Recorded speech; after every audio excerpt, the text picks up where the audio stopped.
Salut, bienvenue pour une nouvelle vidéo. Le cadrage est pas ouf, franchement j'ai galéré à m'installer ici, donc ça va rester comme ça. Pour ceux qui sont habitués à regarder mes vidéos, vous savez que normalement je suis devant mes bibliothèques, là je suis face à mes bibliothèques, ce qui fait que vous ne les avez pas en fond. Et je suis là parce que si vous me suivez en vlog, vous le savez, j'ai réorganisé mes bibliothèques. Et la vidéo réorganisation n'est pas encore sortie pour vous, elle sortira autour du 20 décembre, un truc comme ça. Et donc je ne veux pas vous montrer les bibliothèques tant que vous n'avez pas vu la vidéo réorganisation. Résultat, on est là à côté de mes Lego, de la maison hantée qui n'est pas du tout dans le thème et du terrier qui est à peu près dans le thème. C'est des films qu'on peut regarder au moment de l'hiver, au moment de Noël quand même. Bref, on est là donc avec mon merveilleux pull de Noël pour la page du Cold Winter Challenge 2024-2025. Honnêtement, c'est un challenge que j'apprécie pas particulièrement il y a quelques années maintenant. Et là, ça fait 2 ans, depuis que A Book and the Cup a repris le challenge, que j'aime beaucoup. Et c'est pas vraiment lié à la personne qui fait le challenge maintenant, parce que pour tout vous dire, je ne regarde pas les vidéos de A Book and the Cup, je n'accroche pas à ses vlogs, etc. C'est comme ça. Mais je sais pas pourquoi, je prends du plaisir maintenant, réellement, à faire le Cold Winter. Bref, il y a quand même un petit truc qui me chiffonne cette année, on a 3 menus et on n'a pas le même nombre de catégories par menu. La perfectionniste en moi n'est pas du tout contente avec ce déséquilibre, mais en même temps, j'ai déjà galéré à caler tous les livres que je voulais mettre dans le Cold Winter avec le nombre de catégories qu'il y a, donc je me dis que s'il y en avait en moins, et ben j'aurais galéré en plus. Bon, j'aurais plus galéré, mais elle aurait pu aussi mettre plus de catégories. Bref, on a donc 3 menus comme dans la plupart des challenges et comme pour le Pumpkin, on a 2 menus qui reviennent chaque année et un menu signature qu'elle a créé cette année pour ce challenge 2024-2025. C'est un challenge historiquement créé par Antonine, il me semble, puis repris et tenu pendant des années par Margot Liseuse, ensuite repris par Laure de l'Enluminé, et aujourd'hui tenu par A Book and the Cup. Je vous mettrai la vidéo présentation du challenge de cette année, donc de A Book and the Cup en barre d'infos. Et on va commencer, comme d'habitude, il y a mon ordi par là-bas avec les noms des menus et des catégories parce que j'ai pas tout appris par cœur et je vais vous montrer tous les livres. Et vous allez voir que, en tant que personne qui n'apprécie pas particulièrement Noël, j'ai quand même énormément de livres avec Noël dans le titre. Non mais ça me tenait à cœur de le dire quand même. Bref. Le premier menu est donc le menu signature de cette année, c'est Voyage en Scandinavie. Et la première catégorie c'est entre Fika et Hygge, donc c'est les modes de vie nordiques, d'après ce que j'ai compris. Et donc les mots-clés c'est famille, douceur, gourmandise, maison, posée, partage. Et pour le côté famille, j'ai mis La vie de château, tome de Noël en famille, de Clémence Madeleine Perdia et Nathaniel Hlimy, avec toujours ce H apostrophe que je ne suis pas sûre de correctement prononcer. Il est là, voilà, ça fait un moment que je l'ai acheté. Parce que j'ai lu le tome 1 qui parle d'une petite fille qui va vivre chez son oncle suite à la mort de ses parents. Quand tu comprends le livre, enfin quand tu lis le livre en tant qu'adulte, tu comprends que les parents sont morts dans un attentat. C'est juste pas précisé quels attentats, si c'est Charlie Hebdo, si c'est des attentats du Bataclan, etc. Je pense que c'est le Bataclan, parce que pour qu'un couple soit mort en même temps, au même moment, dans le même attentat, récent évidemment, pour moi c'est forcément le Bataclan, mais c'est pas précisé ici. Je pense que au moment où ils ont fait ça, il n'y avait pas besoin de le préciser, c'était forcément le Bataclan. Tout le monde le savait, tu vois. Mais à lire ça quelques années plus tard, bah c'est pas clair. Mais bref, et donc ici, on va continuer à suivre Violette et son oncle Régis, c'est ça. Et donc ils vont faire Noël, a priori. Donc voilà, c'est illustré, comme ça. Et vraiment j'avais beaucoup aimé le tome 1, j'avais trouvé ça très cool et j'adore la couverture, en fait elle se poursuit sur la 4ème, vous voyez. Enfin bref, voilà. Du coup ça fait un moment que je disais, parce que je l'ai acheté après avoir lu le tome 1, mais comme il se passe à Noël, bah je l'ai gardé pour Noël. Voilà. La deuxième catégorie c'est Yule avec les mots-clés solstice, célébration, temps ancien, être magique ou pratiquant la magie et feu.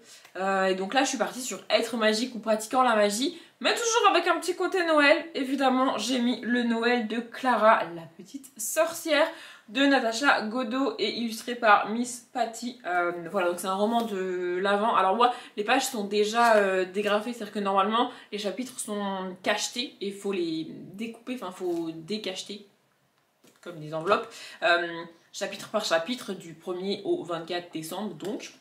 Mais moi comme je l'ai acheté d'occasion, bien évidemment il a déjà été lu et donc il a déjà été décacheté entièrement, mais je vais vraiment le lire comme un roman de l'avant et donc du coup je trouve les pages de chapitres vraiment, vraiment très belles et les chapitres sont assez courts parce que du coup ça on est sur un livre jeunesse en mode calendrier de l'avant, donc à lire tous les jours, donc il n'y a pas énormément de pages à lire tous les jours. Le premier chapitre fait 2, 4, 5 pages, voilà. Le deuxième en fait, attendez, 2, 4, 5 pages. Voilà, donc 5 pages par lire à jour, 5 pages par lire à jour, ouais, hein, 5 pages par jour à lire, je pense que ça devrait le faire. Peut-être que je tricherai sur la fin et que genre le chapitre du 24, je lirai le 23 parce que je suis pas sûre d'avoir le temps réellement le 24, mais en gros je vais vraiment lire comme un roman de l'avant et on est sur une petite sorcière, donc voilà, ça c'est tout ce que j'aime. Vraiment une sorcière qui fête Noël, ça c'est mon truc, parce qu'il y a la sorcière, vous voyez. La troisième catégorie c'est Joulupuki, et donc avec les mots-clés secret, peur, animaux, métamorphose, sacrifice et cadeau. Et là on quitte Noël totalement, j'ai mis, parce que je voulais vraiment en mettre un, donc j'ai mis un Conan Doyle et j'ai mis Sherlock Holmes, la vallée de la peur. Voilà, il y a peur dans les mots-clés, je me suis dit que c'était bon. Et Joulupuki, je sais pas du tout ce que c'est vraiment, je crois qu'elle l'a expliqué dans sa vidéo mais je me rappelle plus. Et d'ailleurs je voulais dire un grand merci à la personne qui tient cette chaîne, A Book and the Cup, je crois que c'est Louise mais je suis pas sûre. Bref, j'ai peur de dire des conneries, parce qu'elle a écrit sur sa vidéo les noms des catégories à chaque fois. Ça c'est très cool parce que j'adore Gimose vraiment pour le pumpkin, mais elle a tendance à faire des catégories en anglais ou avec des mots que je connais pas et que je comprends pas, et il faut aller chercher dans les templates comment ça s'écrit, alors que là c'est directement sur la vidéo. En tant que feignante, franchement c'était trop cool. Bref, donc la vallée de la peur, voilà, Sherlock Holmes vient à peine de déchiffrer un message codé le prévenant qu'un certain Douglas à Bristol Manor House est en grave danger, qu'il apprend que l'inspecteur MacDonald de Scotland Yard, qu'il apprend par l'inspecteur MacDonald de Scotland Yard que Douglas vient d'être affreusement assassiné. Un Sherlock Holmes, la vallée de la peur, ça travaille. La quatrième catégorie, c'est allons au sauna avec les mots-clés humour, histoire courte, tradition, amitié, équilibre. Et pour le côté un peu de tradition et histoire courte quand même, j'ai mis L'étrange Noël de Monsieur Jack, donc le livre en tiré du film de Megan Shepherd, donc le film étant de Tim Burton bien évidemment. Pour ceux qui me suivent en vlog, j'ai dit que je me l'achèterais dans le courant du mois de novembre pour un certain challenge perso, etc. Et je l'ai acheté avec d'autres livres d'ailleurs, donc je vais aussi vous montrer ici. Voilà, je suis très contente, j'ai très hâte de le lire. En fait, mon problème sur cette palle du Cold Winter, c'est qu'en gros, l'idée c'est que tout ce qui parle de Noël, je veux le lire en décembre, et tout le reste, je veux le lire en janvier.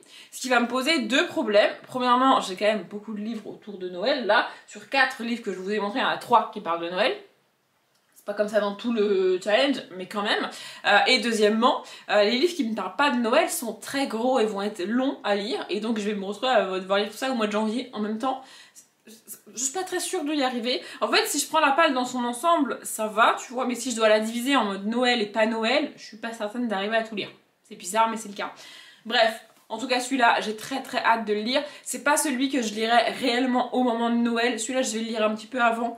C'est un des premiers que je vais lire au mois de décembre d'ailleurs. Parce qu'il y en a un autre que je veux vraiment lire au moment de Noël. Entre le 20 et le 24, vous voyez. Mais celui-là, je vais le lire. Et là aussi, a priori, on est sur un mix de Halloween et de Noël. Donc ça devrait le faire pour moi. La cinquième catégorie de ce premier menu, toujours, c'est jusqu'au cercle polaire. Et là, les mots-clés, donc c'est finir une série, nuit, isolement, aventure, exploration, pays scandinave. Et j'ai décidé de mettre Léo et Lily, experts de l'invisible, le tome 1, Opération Noël de Christine Sabat. Voilà, je me suis dit pour le côté nuit et aventure, on est pas mal parce que je pense que ça se passe la nuit de Noël. C'est un truc du genre, je crois, autour de la Terre, voler à dos de reine et lancer des stalactites dentées. Donc je pense que ça se passe la nuit de Noël, vous voyez, donc je me suis dit qu'on était pas mal. Quoi qu'il arrive, c'est une histoire d'aventure avec des enfants qui doivent sauver Noël ou un délire comme ça. Donc je me suis dit que ça pouvait être cool. Et j'ai découvert ce livre en cherchant des livres pour le pumpkin, parce que je cherchais des livres pour le pumpkin, et le tome 2 s'appelle Opération Halloween. Du coup j'ai acheté le tome 1 pour pouvoir lire Opération Halloween, j'espère, l'année prochaine, pour le pumpkin.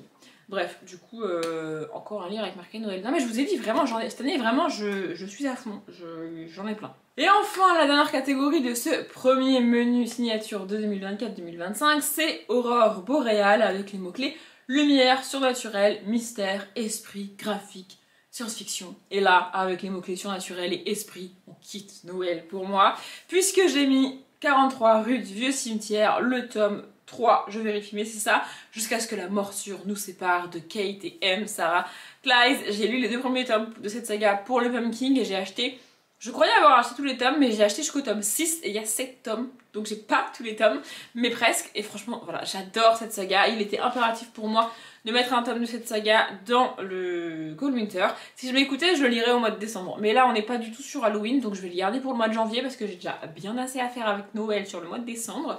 Mais vraiment, j'adore. Et puis c'est un livre qui se lit vite parce que ce sont des livres entièrement épistolaires. Et on est sur le 43 rue du Vieux Cimetière, donc un vieux manoir réputé hanté. Donc voilà, pour le côté surnaturel, esprit et même mystère, on est franchement pas mal, je trouve. Et puis, mine de rien, on est quand même dans des couleurs hivernales. Je sais pas ce que vous en pensez, mais... On passe au deuxième menu qui est donc Féerie des fêtes avec la première catégorie qui est Deck the House. Donc, et là il faut une couverture verte ou rouge, donc aux couleurs de Noël. Et de nouveau, on est sur un livre très noëlesque puisque j'ai mis La fille qui a sauvé Noël de Matt Haig. Voilà, il est entièrement rouge et on a Noël dans le titre. Je ne peux pas faire mieux, franchement, je suis au max. Voilà, c'est un tome 2. J'ai lu le tome 1 qui s'appelle Le garçon... Je ne sais plus. Le garçon qui aimait Noël ou un truc... Je ne sais plus comment ça s'appelle. Attendez, je cherche. Un garçon nommé Noël, voilà, ça c'est le titre du tome 1 que j'ai lu l'année dernière pour Noël et que franchement j'ai adoré. Ici il est quand même plus gros qu'un garçon nommé Noël, celui-ci, mais j'ai très hâte de le lire. On est sur combien de pages? Attendez, je cherche, on est sur 320 pages quand même. Et c'est lui que j'ai prévu de lire entre le 20 et le 24 décembre parce que vraiment, l'année dernière j'avais trouvé le tome 1 vraiment génial et vraiment cool et parfait pour Noël, donc je veux lire celui-là à Noël cette année. Voilà, c'est tout. La deuxième catégorie c'est Lumières enchantées et là il faut une couverture qui brille et j'ai mis un livre que j'ai acheté il y a pas très longtemps que je me suis offert dans mon challenge perso du mois de novembre. Oui je sais c'est peut-être bizarre pour vous, normalement les gens qui lisent des livres se challenge de ne pas acheter de livres, mais moi je me challenge de ne pas faire autre chose et en récompense je m'achète des livres. Bref, donc la couverture qui brille, j'ai mis Divine Rivalité de Rebecca Ross. Alors là comme ça, je suis d'accord avec vous, ça ne brille pas tant que ça, mais si je retire la jaquette, ça brille. Vous voyez, franchement, je peux pas faire mieux. Vraiment, je l'ai acheté en édition collector et tout, parce que j'avais envie de me faire plaisir. C'est très rare que je m'achète des hardbacks comme ça. Tout court, j'allais dire neuf, mais tout court parce que neuf, je les achète quasiment jamais. En fait, ça me fait un peu mal de mettre aussi cher dans un bouquin. Mais là, il est quand même à 26,90. Donc ça me fait un peu mal de me mettre aussi cher dans un bouquin que je sais pas si je vais aimer. Je vois pas l'intérêt de le faire si j'ai déjà lu le livre parce que je l'ai déjà chez moi, vu que je lis pas en numérique.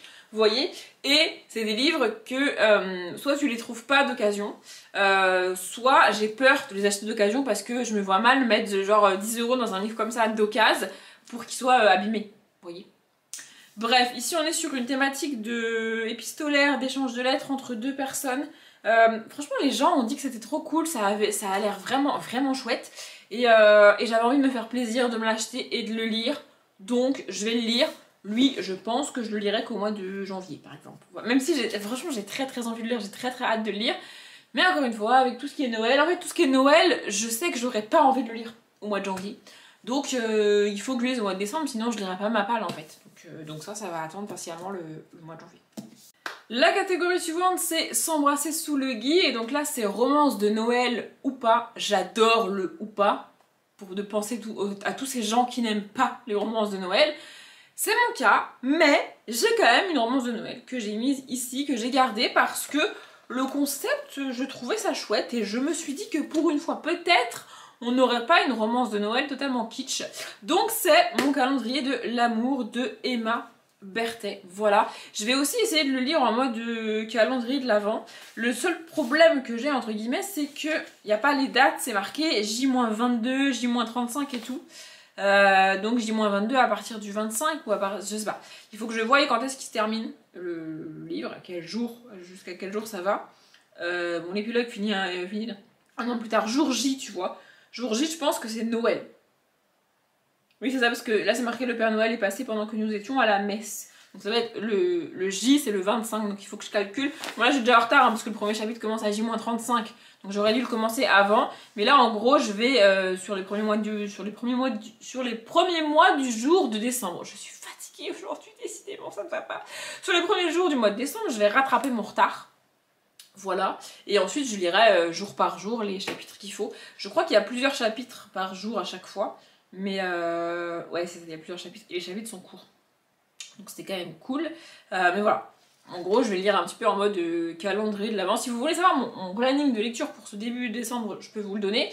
Je vais donc commencer Clara et la petite sorcière là, pour le lire jour par jour en mode calendrier de l'Avent. Je vais commencer lui jusqu'à rattraper et ensuite le lire jour par jour sur le mois de décembre. Et une fois que j'ai rattrapé avec lui, je commence en parallèle des deux là, l'étrange Noël de Monsieur Jack. Voilà, et après je vais enchaîner probablement avec, oui je vous dis tout, avec Noël en famille. Si j'ai le temps de caler Léo et Lily, je calerai Léo et Lily, et ensuite je lirai La fille qui a sauvé Noël. Sinon, bah, je lirai Léo et Lily genre le 26 décembre, vous voyez. Voilà, c'est mon petit programme pour ordonner mes lectures. Et peut-être qu'il y en a encore un ou deux que je vais vous montrer qui parlent de Noël. Oui, j'en vois un encore. Je sais pas comment je vais réussir à tout caler, vraiment, je ne sais pas. Bref, la catégorie suivante, c'est Au coin du feu. Et les mots-clés, c'est cocooning qui réchauffe le corps et le cœur. Et lui, je ne savais pas où le mettre. Attendez, je l'attrape. Je ne savais pas où le mettre, mais il était impératif pour moi de le mettre dans cette palle. Clairement, je vais le lire au mois de janvier. Mais voilà, je me suis dit qu'il réchauffe le corps et l'esprit. On parle quand même d'un homme, d'un artiste que j'aime et que j'admire depuis des années maintenant, qui nous a quittés il y a un moment maintenant. Et je veux lire ce livre, vraiment. Donc c'est Le temps des avants de Monsieur Charles Aznavour. J'adore Aznavour, vraiment, j'adore ses chansons. Et j'aime la personne qu'il était, même après avoir vu le film sur lui, où il y a quand même quelques défauts qui sont montrés dans le film, parce qu'il est humain, il faut pas l'oublier, tu vois. J'ai quand même très envie de lire ce livre, et c'est quand même un homme qui a eu une vie pas hyper facile et qui s'est battu une bonne partie de sa vie pour vivre du métier et qu'il voulait faire et réaliser son rêve. En fait, il n'a pas été connu à 20 ans, hein. Il a été connu, il avait bien une quarantaine, une cinquantaine d'années, et il est mort très vieux. Heureusement pour nous. Bref, voilà. C'est pas vraiment une biographie, il explique derrière que voilà, je ne voulais pas écrire les mémoires d'un chanteur évoquant les bons et les mauvais moments de sa carrière ou les détails de sa vie privée. Mon intention était de traiter en quelques tableaux mon enfance, mes débuts difficiles ou les femmes de ma vie, et de consacrer l'essentiel du livre à des moments insolites, souriants, parfois dramatiques, dont je ne suis pas forcément le protagoniste essentiel. Voilà. Donc je me suis dit cocooning qui réchauffe le corps et l'esprit. Pour moi, ça colle. Et enfin, le tout dernier menu, c'est donc froid polaire, avec la première catégorie, stalactite ensanglantée. Et les mots-clés, c'est thriller, policier, cosy, mystère. Pour le côté un peu cosy, un peu mystère, plus que thriller, j'ai mis les enquêtes de Jane Austen, je sais pas pourquoi je le lis là-bas. Les enquêtes de Jane Austen, pardon, le tome 2, un voleur au bal, c'est ça. De Julia Golding, voilà. Je voulais à tout prix le caler dans cette palle du Cold Winter. Pareil, j'ai lu le tome 1 pour le Pumpkin et vraiment je voulais à tout prix le caler. Dans l'idéal, franchement, j'aurais aimé le lire au mois de décembre, mais clairement ça ne rentrera pas dans mon planning du mois de décembre, je ne vais pas pouvoir tout lire, donc il basculera au mois de janvier. Voilà, mais j'ai quand même hâte de le lire. Ensuite, on a la catégorie Let It Snow avec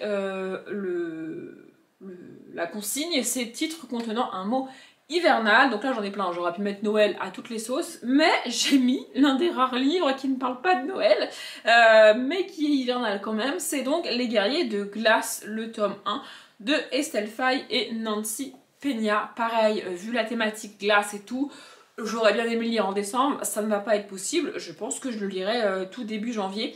Et on est sur un livre illustré, mais illustré avec trois couleurs, du rouge, du vert et enfin même 2 couleurs, du rouge, du vert, et le reste c'est noir et blanc en fait. Voilà. Donc en vrai on est dans les couleurs de Noël en plus, hein. C'est assez chouette. Voilà, Guerrier de glace, Noël, les romans faciles à lire tout seul. Bah, parfait, parce que je ne sais pas lire toute seule. Non, je déconne. Non mais voilà, c'est des romans pour enfants, voilà, c'est premier roman, et c'est chez qui? Je ne sais pas chez qui. Écoutez, moi je l'ai acheté chez François Dire, je ne sais pas de base, c'est qui chez De Noël. Voilà. Édition Nathan de base, a priori. Bref, je crois avoir déjà lu du SL5 pour... j'étais jurée de quelque chose, je ne sais plus, du Plib, un truc comme ça il me semble, et j'avais pas accroché au livre. Je sais plus ce que c'était, peut-être je confonds, je sais plus. Mais en tout cas, voilà, un petit livre d'hiver pour le mois de janvier, ça devrait le faire. La troisième catégorie, c'est marcher dans la neige avec les mots-clés nature writing, littérature de voyage, grands espaces, nature. On n'est pas du tout dans ce que je lis et on est sur la catégorie pour laquelle je galère le plus sur le Call Winter chaque année. Je triche un petit peu, je sais pas ce qui va en être, mais j'imagine ce livre dans la campagne anglaise. Donc je me suis dit pour le côté grand espace, on est bon. Et quoi qu'il arrive, ça reste de mon point de vue de la littérature de voyage puisque ça se passe dans un pays qui n'est pas le mien et que je connais pas particulièrement. Donc ça va me faire voyager. Ouais, je tire un petit peu et je m'arrange un petit peu comme je peux avec ces mots-clés. Bref, donc c'est Petit meurtre à Endgame de Alexandra Benedict. De ce que j'ai compris, ça se passe quand même pas mal au moment de Noël, mais je pense que vous avez compris, ça va pas rentrer dans mon mois de décembre. Donc celui-là, je pense que je l'attaquerai fin d'année, genre entre le 27 et le 30 décembre. Enfin 31 décembre, peut-être que je réussirai à le finir en 2024, mais c'est pas grave, sinon je le finirai en 2025. Mais oui, en plus j'ai vu un commentaire qui disait un livre parfait à lire après Noël. J'ai pas très bien compris, mais voilà. Parce qu'en gros, c'est l'histoire d'une jeune fille qui est envoyée à Endgame, qui est un village a priori où il s'est passé quelque chose et qui doit enquêter là-bas. Ça, c'est à peu près ce que j'ai compris. Voilà, il est grand temps que tu apprennes la vérité et elle te sera révélée par le jeu de pistes de Noël. Donc clairement, on est autour de Noël, mais à un moment donné, je ne vais pas pouvoir tout lire sur le mois de décembre. Donc voilà, lui, je l'ai prévu entre le 27 et le 31 décembre. Par là. Voilà. Et enfin, la toute dernière catégorie, c'est la magie de Noël avec les mots-clés êtres du folklore hivernal, mythologie nordique, contes et légendes de l'hiver. Et là, je galère un petit peu aussi chaque année, je dois bien vous avouer, parce que tous ces contes et ces mythologies d'hiver, c'est pas mon truc. Mais j'ai quand même trouvé un truc, un livre à mettre dedans. Pardon, je suis pas certaine d'être parfaitement dans le thème, mais je n'aurais pas mieux en termes de légende de Noël et tout. Donc j'ai mis Le miraculeux Noël de George Bishop de Catherine Doyle, qui est, d'après ce que j'ai compris, une sorte de réécriture, revisite d'un chant de Noël de Dickens. Un chant de Noël, c'est quand même l'un des livres les plus emblématiques de Noël depuis qu'il est sorti, en fait. Voilà, en termes de mythologie de Noël, en termes de contes de Noël, c'est quand même une référence, un chant de Noël, donc je me suis dit, une réécriture de ce truc-là, ça peut être cool. Et pour l'anecdote, j'avais tenté un chant de Noël une année pour le Call Winter et j'avais pas du tout accroché. Donc j'espère qu'ici ça le fera. Vous vous demandez peut-être quand est-ce que je vais réussir à le caler sur le mois de décembre. Eh bien moi aussi, je ne sais pas. Je ne sais pas quand est-ce que je vais réussir à le caler sur le mois de décembre. D'autant que mes week-ends du mois de décembre sont un petit peu chargés quand même. Pour ce qui est du 1er décembre, je pourrais faire le 1er décembre, jour du début du challenge, je ne pourrais quasiment pas lire. Le week-end qui suit, ça m'étonnerait fortement que j'arrive à lire. Et la semaine, j'arrive plus trop à lire. Mais peut-être que d'être repris dans un nouveau challenge, je vais reprendre un bon rythme de lecture parce que sur la fin du pumpkin, en fait j'ai fini ma palle avant que le pumpkin se termine. Et du coup, j'avais plus vraiment de motivation à lire, entre guillemets. Il n'y a plus trop de challenge, vous voyez. Donc j'espère que ce début de Call Winter va relancer en termes de lecture. Voilà pour ce qu'il en est de ma palle, ça fait quand même beaucoup. J'ai pas mis de graphique dedans parce que en fait tous les livres que je vous ai montrés, je voulais vraiment les mettre dans ma palle. Et il y a même d'autres livres que j'aurais bien aimé caler que j'ai pas réussi à caler, donc en fait il y a plus de place pour les graphiques. Je me suis dit je vais pas rajouter des graphiques dans les catégories parce que sinon je vais pas m'en sortir. Probablement que je lirai quand même des graphiques dans le courant de l'hiver du coup, mais ils sont pas dans la palle officielle entre guillemets. Et je me rends compte que je l'ai pas précisé, j'ai pas arrêté de vous dire décembre, janvier, etc. Mais pour la première fois cette année, il me semble, le Call Winter ne se passe effectivement que sur décembre et janvier, c'est les dates officielles. Normalement il y a février d'inclus, mais cette année je ne sais pas trop pourquoi, elle l'a pas expliqué, elle l'a enlevé. Mais il me semble que la dernière c'était aussi jusqu'en février. Moi ça me dérange pas puisque de toute manière je fais le Call Winter uniquement sur décembre et janvier depuis quelques années maintenant, puisque au mois de février on a le février Tapal organisé par Alex Bouquin en Prada que j'adore, donc voilà. Bref, je m'arrête là, je pense que cette vidéo est bien assez longue. J'espère qu'elle vous a plu. Comme d'habitude, je vous souhaite une bonne journée, un bon après-midi, un bon appétit ou une bonne nuit. Et je vous dis à bientôt.